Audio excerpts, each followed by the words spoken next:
네. 자, 거기 3페이지 말고 그 앞 페이지 한번 봐보시면 기출 영역이라고 되어 있지. 거기에서 윤리학의 분류, 그러니까 1번으로 계속 출제가 됐죠. 그쵸? 1번으로 계속 출제가 돼서 이 윤리학의 분류 부분은 매해 출제가 된다.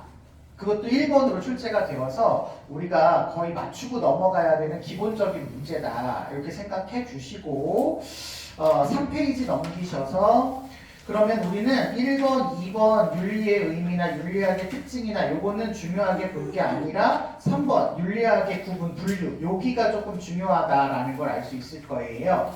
1번, 2번은 여러분 천천히 한번 봐주시고 우리 수업은 3번 윤리학의 분류 여기 부분부터 나가도록 하겠습니다. 매번 첫 번째 문제로 출제가 되고 있고요.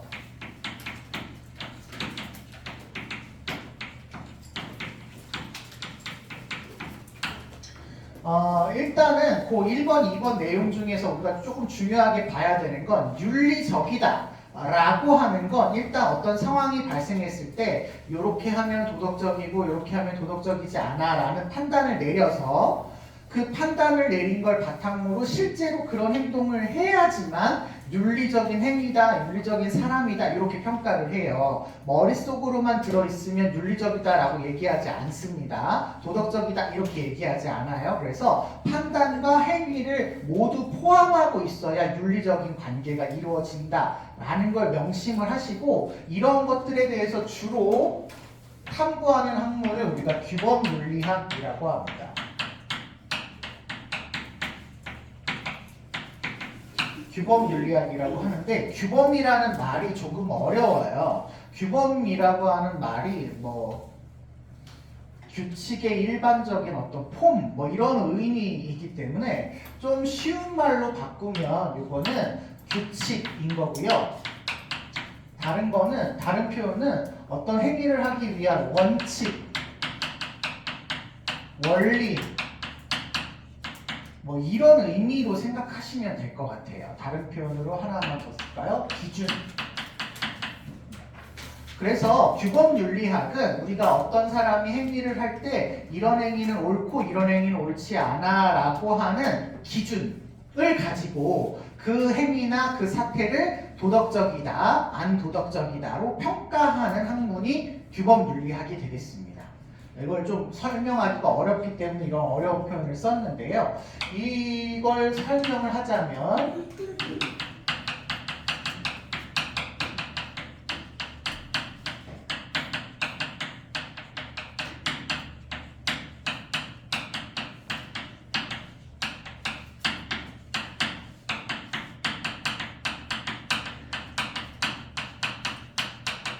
이런 식으로 얘기할 수 있을 것 같아요. 보편적인 도덕 원리를 바탕으로 해서 뭐가 옳은 행위인지 뭐가 옳지 않은 행위인지를 평가하는 그런 학문이다라는 거라고 생각하시면 될 것 같은데 지난 시간에 우리가 제가 시험에는 안 나오지만 기본적으로 알아둬야 된다라고 해서 판단의 종류를 한번 얘기해 드렸죠. 그쵸? 그 중에서 도덕 판단을 이야기했었습니다. 도덕 판단보다 더 큰 개념이 무슨 판단이었지? 그쵸? 도덕 판단보다 더 큰 개념이 가치 판단이었죠. 그러면 도덕 판단을 한다라는 건 이 아이는 가치 판단을 하는 거야, 안 하는 거야? 하는 겁니다.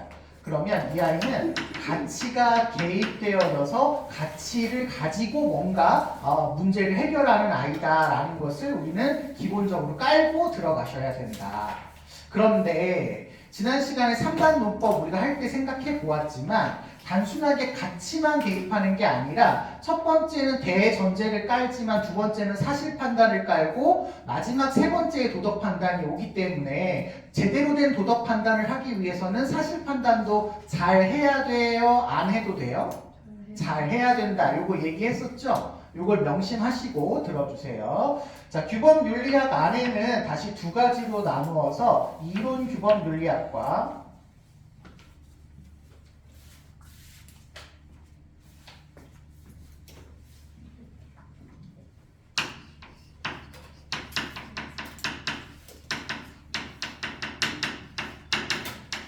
실천규범윤리학으로 나누는데요. 똑같은 규범 윤리학이기는 하지만 어디에 강조, 어디에 주요 목표, 어디에 근본 목표, 원리를 두고 있느냐에 따라서 이렇게 구분을 합니다. 보통 이론 규범 윤리학은요.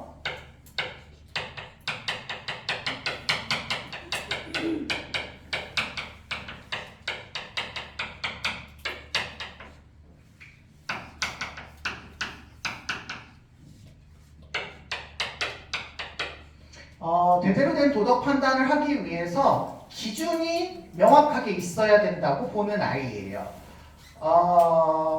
도덕 판단을 내리려면 이게 도덕적이고 이게 안 도덕적이다라고 판단을 내려야 되기 때문에 뭐가 기준인지를 명확하게 갖고 있어야지만 이건 도덕적이고 이건 안 도덕적이야 라고 평가를 할 수 있다는 거야. 그래서 명료한 도덕적인 기준, 도덕적인 원리, 도덕적인 규범을 만드는 거에 학문의 주요한 목표를 두고 있는 아이를 규범윤리학 중에서도 이론을 만드는데 좀 더 강조점이 있는 아이다라고 해서 이론 규범윤리학이라고 하게 되겠습니다. 보통 그래서 근본, 원리, 학문의 목표, 주요한 학문의 강조 이런 것들이 여기에 있다라고 표현을 하게 되면 이거는 이론 규범 윤리학에 대한 설명이 되실 것 같아요. 자, 그렇기 때문에 이 아이들은요. 제대로 도덕적인 보편적인 어떤 원리를 만드는 거를 굉장히 중요하게 여기게 되죠.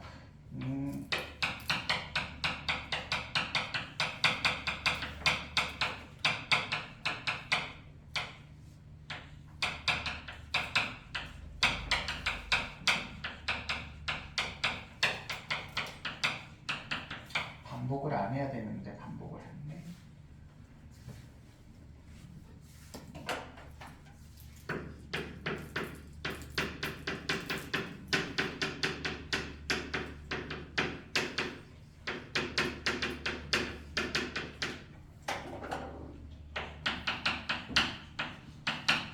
네. 좋은 도덕적인 기준을 만들기 위해서 이 기준이 좋은 기준이어야 모든 사람들이 그 기준에 따라서 살 수가 있잖아요. 우리 학교에 규칙을 만드는데, 규범을 만드는데 그 규범이 얘도 이해가 되고 쟤도 이해가 되고 1학년도 이해가 되고 3학년도 이해가 되고 모든 아이들이 다 이해가 돼야지만 그 규범을 잘 따를 거 아니야. 그러니까 그런 규범을 만들기 위해서는 그 규범을 만드는 과정에서 문제가 없는지 논리적으로 어떤 형식적으로 아이들이 어떤 문제가 없는지를 고민하는 과정이 있어야지만 제대로 된 윤리 규범이 만들어지겠다라는 의미인데 요 과정을 학문의 주요 목표로 두는 아이가 있어요. 요거 다음에 나올 건데 요 학문을 우리가 메타윤리학이라고 부릅니다. 그래서 요런 표현을 쓰죠. 메타윤리학의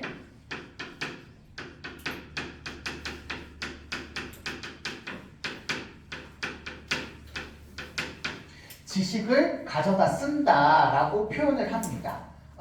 제가 메타윤리학 설명 금방 할 거니까 조금만 기다려 주시면 뭔 얘기인지 이해가 될 거고요. 이렇게 나타나고 있는 대표적인 이론 규범 윤리학은요. 2학년 윤리와 사상 시간에 배웠던 그 철학가들 있죠. 그런 아이들이 여기에 다 해당되는데 대표적으로 칸트의 의무론이라든지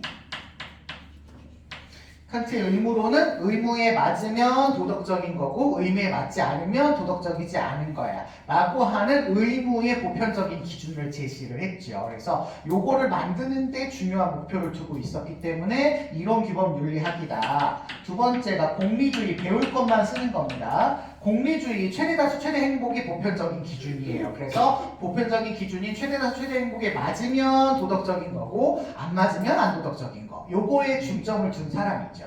그 다음에 세 번째로는 덕윤리까지 우리가 배울 건데요. 덕윤리 같은 경우는 그 사회에서 덕이 있다라고 하는 어떤 품성, 인격 이런 걸 지녔으면 도덕적인 거, 안 지녔으면 안 도덕적인 거 이런 식으로 도덕적인 평가를 내리고 있는 기준을 만드는 데 중점을 두고 있다라고 해서 이론 규범 윤리학이 되시겠습니다.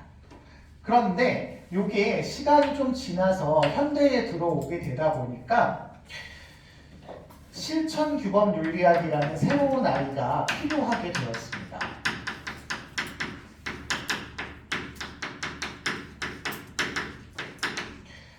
예전에는 이 실천 규범 윤리학을 응용 윤리라고도 했어요.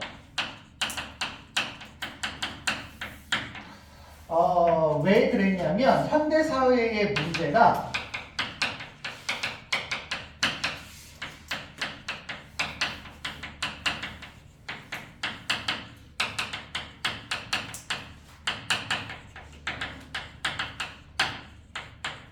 굉장히 여러 개가 복합적으로 일어나고 다양하게 발생을 해서 하나의 보편적인 기준을 적용해서 이건 맞고 이건 틀려라고 얘기하기에는 너무 이게 복잡해졌다라는 것 때문에 그냥 단순하게 이론을 만드는 거 여기에만 중점을 둘 것이 아니라 도덕 이론의 정립보다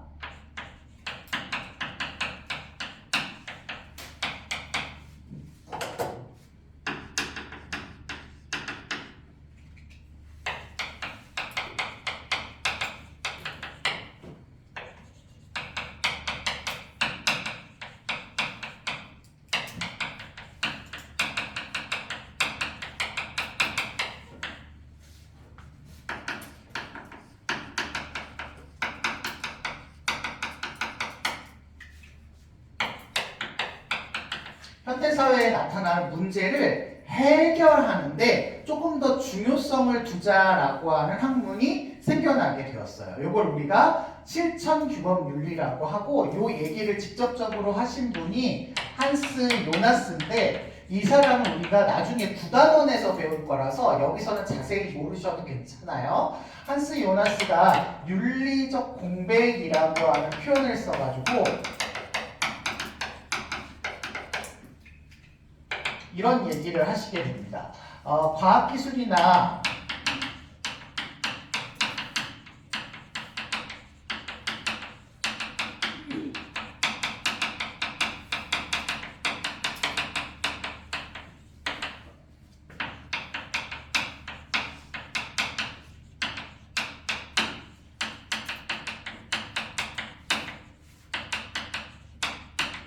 문명이 엄청나게 발달하는 데 비해서 윤리 규범이 그것들을 따라가지 못하게 되는 그 차이가 발생을 하더라라는 거예요. 우리 처음에 휴대폰 나왔을 때 휴대폰을 쓰는 예절, 휴대폰에 대한 규범 이런 것들이 없어서 막 사람들에게 문제를 일으키고 윤리적인 갈등을 일으켰죠. 컴퓨터도 마찬가지예요. 선생님이 컴퓨터가 막 우리나라에 보급되는 98년에 막 대학 생활을 했을 때인데 그때 막 사람들이 컴퓨터가 막 등장을 하니까 이 컴퓨터를 통해서 막 온갖 나쁜 짓들을 막 해도 괜찮고 이런 것들을 제재하는 규범이 막 없고 막 이랬던 시절이죠. 이런 문제가 발생을 하니 이런 문제를 해소하기 위해서 오랜 시간에 걸쳐서 기준을 만들어서 그 기준을 적용하면 이미 그때는 지나갔다라는 거야. 그러니까 빨리빨리 문제를 해결하는 데 포인트를 두어서 기준을 만들자라고 하는 것을 강조하는 새로운 윤리학이 실천 규범 윤리학이 등장할 필요가 있겠다라고 요나스가 얘기를 한 거죠. 그래서 우리가 앞으로 뭐 환경윤리라든지 뭐 생명윤리라든지 순서대로 쓸 걸. 뭐 과학윤리라든지 정의윤리라든지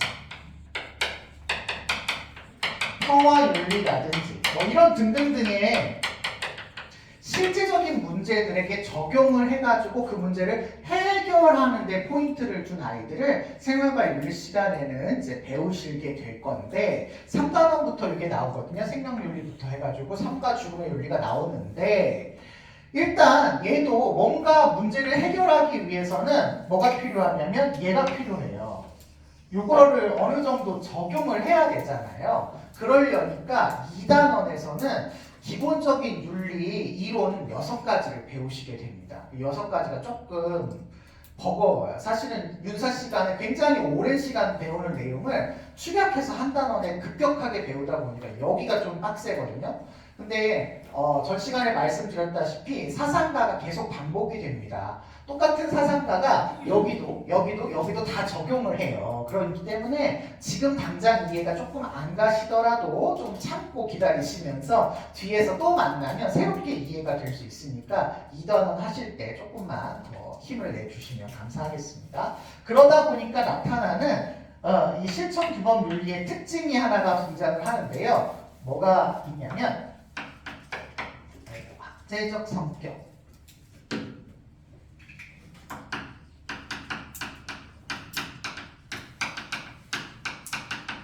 학제적 성격이 나타나게 됩니다. 요거 사용할 시간에는 간학문적 성격이라고도 하죠. 환경 문제를 해결하기 위한 윤리가 필요해. 근데 이게 윤리만으로 해결되기가 어렵죠. 윤리학자가 환경 문제에 대해서 잘 모르잖아요. 그러니까 환경 문제에 대한 지식도 필요해.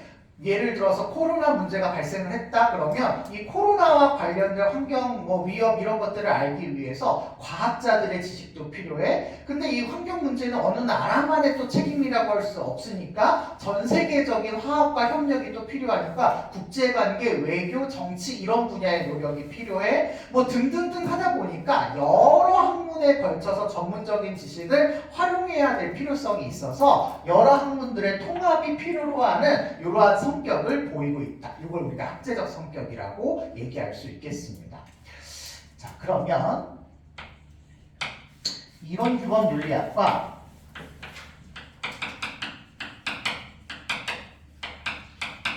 실천규범 윤리학의 관계를 한번 볼게요.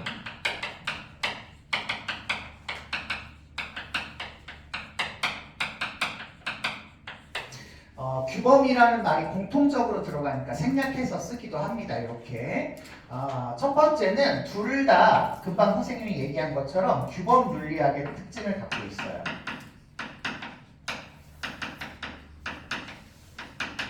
규범 윤리학이라는 공통점을 갖고 있어요. 그러니까 이 아이들은 모두 기준이라고 하는 규범이 필요합니다. 기준에 해당하는 규범 이론이 있어야 돼요.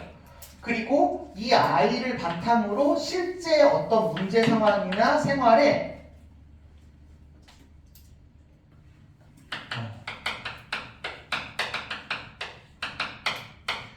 문제를 적용해서 실천해야지만 된다라고 하는 것을 두 아이 모두가 강조하고 있다라는 것을 기억해 주셔야 됩니다. 그러나 그 중에서도 이걸 만드는 것에 어떤 중요함, 원리, 목표, 강조점을 두고 있으면 이론규범 윤리인 거고, 요거를 강조하고 있으면 색깔을 볼까요? 요걸 강조하고 있으면 여기에 강조점을 두고 있으니까 실천규범 윤리가 된다. 요렇게 생각하셔야 되는 거예요.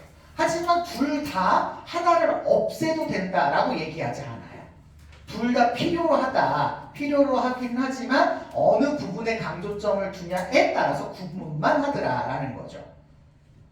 그러니까 이론 규범 윤리에서 이론만 있어도 안 되고 실천만 강조해서도 안 된다라고 하는 결론에 도달하죠. 상호 보완적인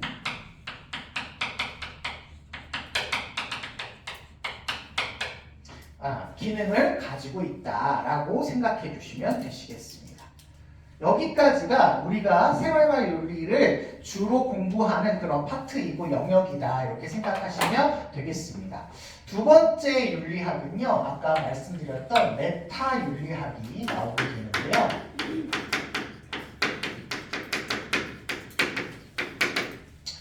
기존에 이런 윤리학들이 엄청 많이 등장을 했어요. 엄청 많이 등장하니까 내가 올바른 기준이야, 아니야, 내가 올바른 기준이지, 야, 니네 그렇게 얘기하는 거 아니야, 내가 맞아, 더 이렇게 막 여러 개가 막 난립을 하니까 이 규범 윤리학자들은 학문적인 목표가 야 니네가 다 맞다고 하는데 실제 너네가 얘기하는 게 맞아? 라는 것에 대한 검증을 주로 담당을 해요. 그래서 윤리학의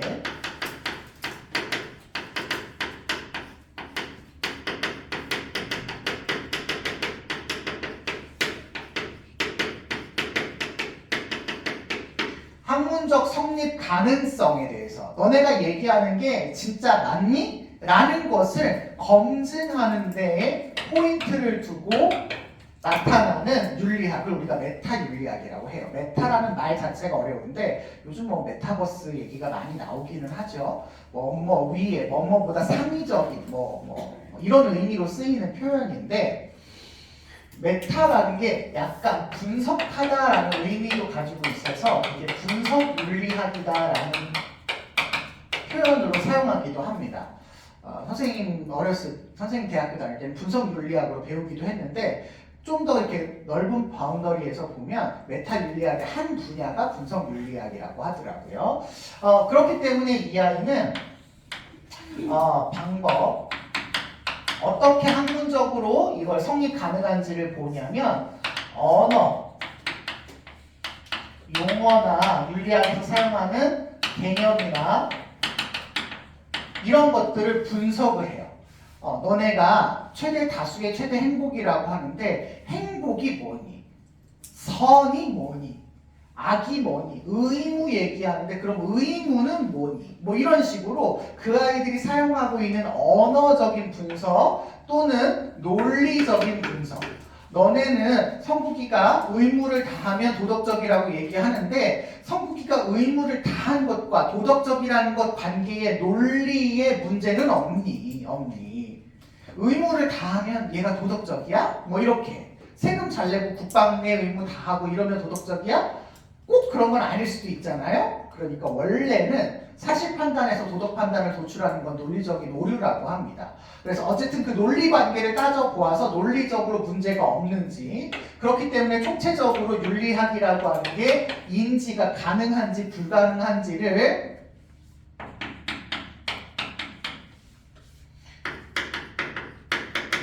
검증하는 거예요. 검증하는 겁니다. 그렇기 때문에 메타 윤리학은 자기네들이 새로운 윤리 이론을 만들어서 그 윤리 이론을 적용해 보지 않아요.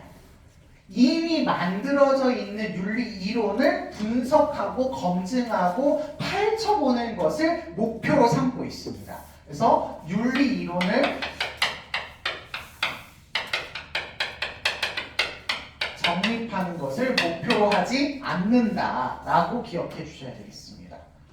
근데 그 분석하고 검증하는 과정에서 쟤는 좀 마음에 안 드는 애니까 저 아이가 만든 윤리학은 막 비판해야겠어 라고 해서 개인적인 의견을 가지고 그 아이가 만들어낸 윤리학에 대해서 막 개인적인 의견을 반영해서 이건 잘못됐고 저건 좋고 막 이렇게 평가 내리면 될까요? 안 될까요? 안 되겠죠? 당연히 안 되죠. 객관적이고 가치 중립적으로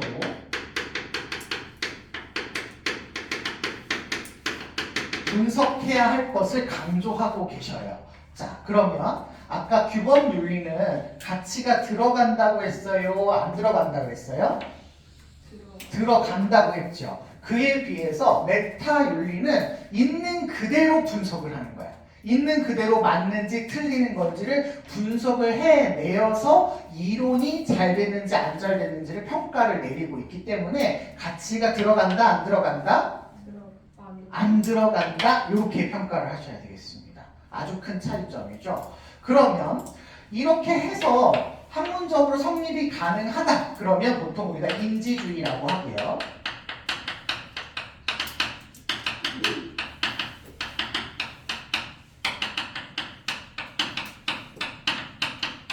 그러면 이 아이는 인지주의로서 이러이러한 과정을 통해서 너의 이론을 분석해 보니까 너의 이론이 아무런 문제가 없고 학문적으로 성립하는데 가능해 라고 한다면 이 아이가 만든 이론이 좋은 이론이야 나쁜 이론이야? 좋은 이론이 되겠죠. 그러면 내가 이론 윤리학자라면 이러이러한 과정을 통해서 얻어지는 좋은 이론을 갖고 싶어 할 거라는 거야. 그래서 이론 규범 윤리학자는 메타 윤리학적인 이런 지식을 활용해서 자신의 이론을 논리적으로 잘 따져보는데 활용을 한다라는 말이 여기서 나오는 겁니다.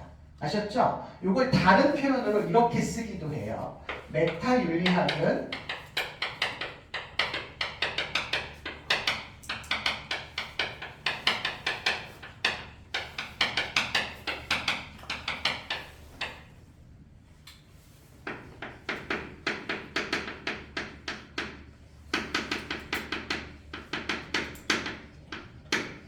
규범 윤리학이 자신의 규범을 잘 만들기 위해서 먼저 메타 윤리학적 지식을 써야 되는 거다. 논리적으로 봤을 때.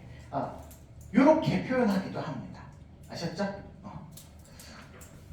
그에 비해서 검토해보니까 윤리학으로 성립할 수 없네.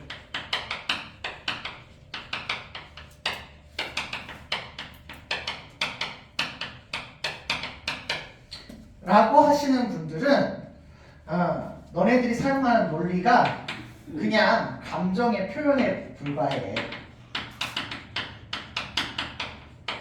싫어와 좋아라는 감정을 그냥 윤리적인 어떤 학문이라고 해서 얘기하지만 그거는 제대로 된 학문이라고 할 수가 없어. 이렇게 얘기하는 아이들이 있고요. 또 하나는 규정주의.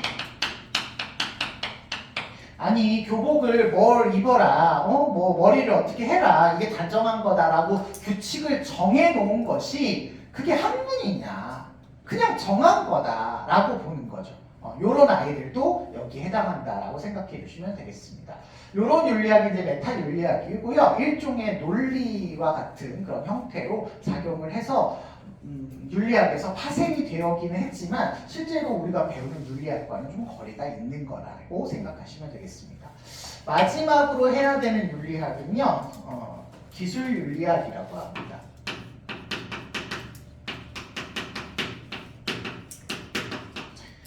기술 윤리학은요, 이 기술이라고 하는 말만 잘 이해하시면 될 것 같아요. 제가 번호를 잘못 썼네. 기술이라는 말이 테크놀로지의 기술이 아니라요, 서술하다라는 말을 다른 표현으로 쓴 거예요. 서술하다. 그래서 이 아이가 가지는 학문의 목표는요, 윤리적인 현상을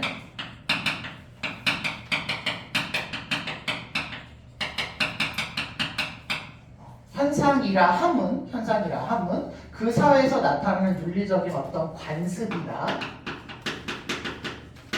문화, 생활 이런 것 등을 이야기하는 거죠. 이런 것들을 객관적으로 같이 중립적으로 서술하는 거예요. 서술.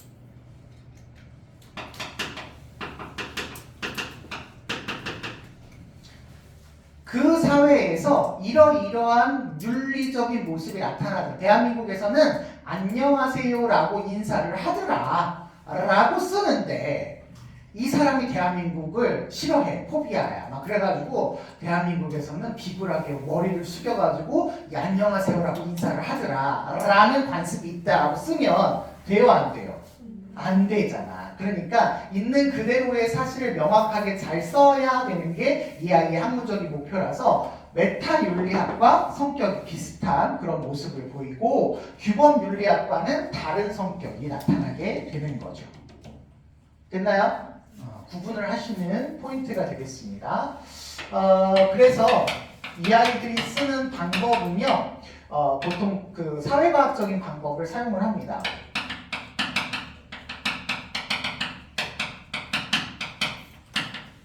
과학적인 방법으로서 인과적 서술, 인과적인 서술을 강조하는 그런 모습을 보이게 됩니다. 이게 왜 과학적이라고 얘기하냐? 사회문화도 일종의 사회과학이거든요. 어떠한 현상이 나타나는 거를 원인과 결과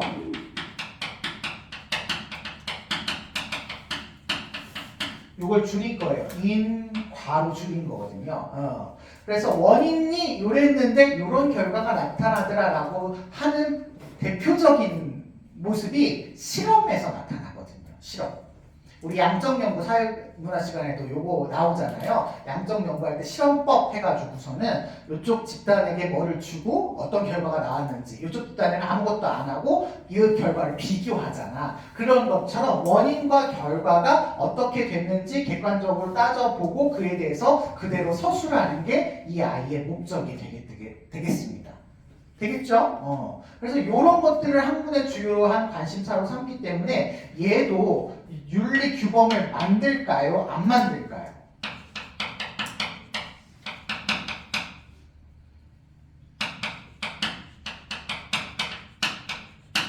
만들까요? 안 만들까요? 안 만들어요. 하지 않고 있는 걸 그대로 객관적으로 쓰는 겁니다.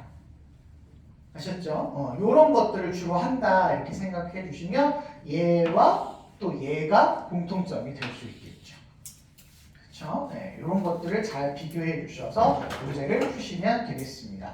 요게 이제 1번 문제인데 요거는 이제 어떻게 문제에 적용되는지 한번 살펴보겠습니다.